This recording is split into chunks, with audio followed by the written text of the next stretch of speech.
Hi everyone. Let me walk you through domestic violence restraining order process in California. Specifically, let's focus on San Francisco. How does it work? And some counties differ, but most of the counties that I know in the Bay Area have similar process.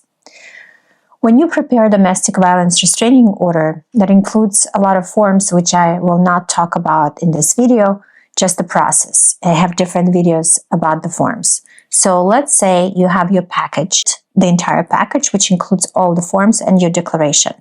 And you have 3 copies, one for the court, one for you to, when the court returns, and one for the other side to serve. At least 3. Ideally, you can have more. Now, when you file it, the court stamps it at the window. In San Francisco, it's 402 on the 4th floor. They stamp it, they submit it, and then that's it. You don't get anything back until the court reviews it.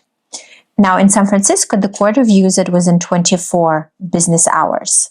In some other counties, it can take longer, and it goes through the clerk's process first to see if you checked the forms. Some clerks in Santa Clara are picky. They return the packages. Even if you put, let's say if you want to restrain the other side from accessing your car and you put Tesla, but you don't put the model, those things can be tricky. So the order has to be specifically enforceable. And in order for it to be specifically enforceable, it has to be specific. So it has to be Tesla Model X, plot number X. So as specific as possible. A move out of the family residence is not enforceable, but you need to say move out of the family residence located in San Francisco, 123 Johnson Street, so that if you try to enforce and you go to the sheriff, they can see the address, they can see the model, they can see everything. With dogs, it's going to be difficult, but there is only one dog. So if there are 2 dogs, you need to describe the type of dog, the breed of the dog, the age of the dog, so that if you have more than one, it's more enforceable. Then the court will review it and go through the DV form 110, which is the order form, and check what's granted, what's denied. So let's say if everything is granted, no visitation, stay away, no contact, no abuse, move out of the family residence. There is no checkbox for better intervention program, it's automatic. No supervised visitation, then you got that paperwork that will give you a hearing date. Before the hearing date, you got to serve the other side because they need to be informed about the hearing date and they have to appear. There are 2 options to serve. You can either go to the sheriff's department, provide them with the endorsed stamped copy that you received back from the court, or you can hire a private personal server. The difference is private is more expensive than sheriff. Sheriff might not serve on time. They might be busy with other cases. So it's up to you. Whichever method you picked, the other side is being served. So personally, it has to be personally served. So the documents are delivered, and then the other side will appear at the hearing. And they usually say, we are contesting the domestic violence restraining order. And when they go to the hearing, when you go for that hearing, it's a 20-minute calendar. What it means is that you don't get to argue your case, you don't get to introduce your evidence. If you have witnesses, if you have other evidence that you already have submitted or you would like to authenticate, if you would like to testify, then it's called long cause hearing or a trial. And if that needs to be presented, then you ask the court, I'm asking the court for a long cause hearing or a trial. So can the other side. And then you will be moved either to a different department in San Francisco. If it's more than 4 days, then you're moved to a different department. If it's less than 4 days, then you stay with the same department, general calendar judge. Then you get a hearing date. The timeline for the hearing date could be 3 months in advance, 6 months in advance. In the meantime, the court can order supervised visitation, a peaceful exception, and also you can ask if there is supervised visitation, reserve jurisdiction over allocation of supervised visitation cost. So all of these things could be covered in the initial hearing. And pending trial, the court will not lift supervised visitation Usually courts are hesitant to do that. They only do it after they heard enough evidence about whether or not it's in the best interest of the children to do so, to lift the supervision. Trial is a different type of video. It's going to take a bit of time to explain how it works, but typically it's between 3 hours, could be 11 days, could be 3 weeks, depending on the complexity of the allegations and the cases and the amount of witnesses.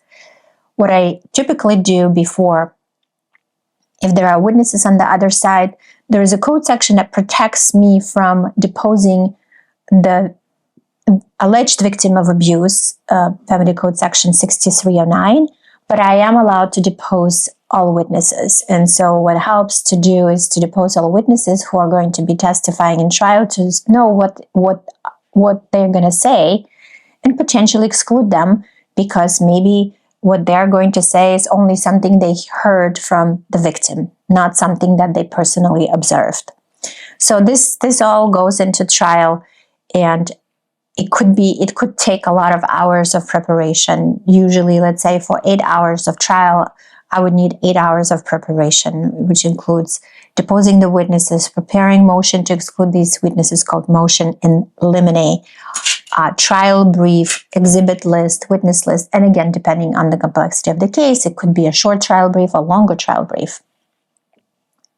But overall, once the restraining order trial has completed, and let's say the judge concluded that there was abuse, the other side will get typically sole legal and physical custody if there is a finding of abuse, because of the code section 3044 Family Code, where it says if in the last 5 years there was a finding of abuse, and I'm rephrasing it, against the parent or child, then the victim of abuse gets sole legal physical custody of the children until the other side, the alleged abuser, can rebut the presumption of sole custody, which means they need to show that they changed.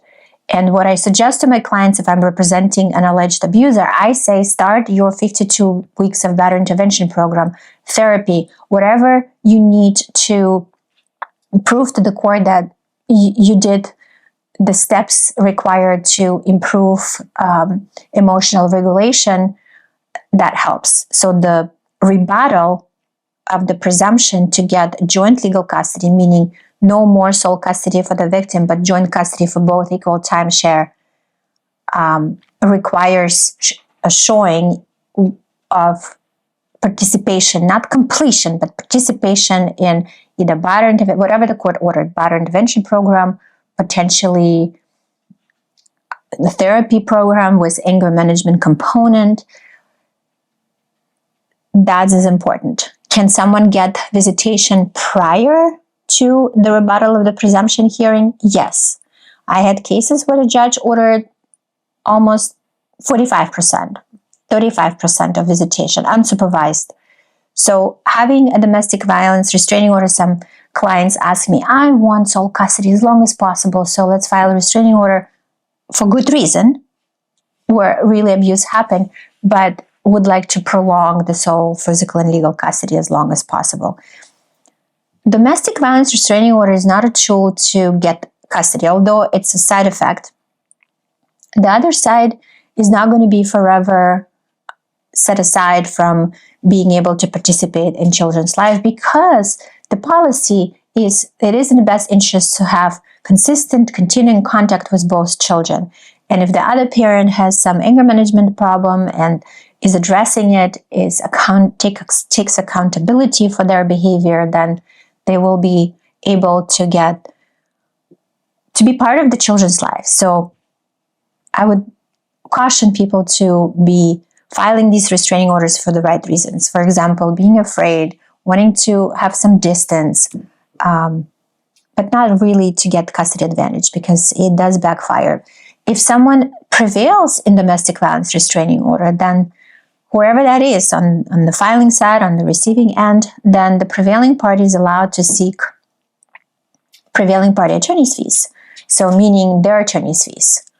gosh, what if we do, and this is something that is not being decided in domestic violence restraining order cases, what if someone claims 25 allegations and then the only allegation that is sustained, if there are 20, I'm just exaggerating, let's say 25 days of trial, but only 1 hour of trial would have been sufficient to prove that one allegation that was true and everything is not true. Does the other side, who won on all the other 24 counts, is considered then prevailing party, although at the end of the day, the other side was granted a restraining order? That's to be decided in cases of appeal. That's, I think, is a real gap, because there are cases like that where it's not super clear when, let's say, someone is asking 3-year restraining order, supervised visitation, stay away, no abuse, move out, and then only get none of that, but just no abuse for 1 year. Pretty nice.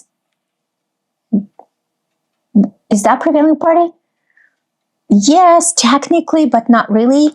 If it was 25 days of defending all other stuff that was unfounded.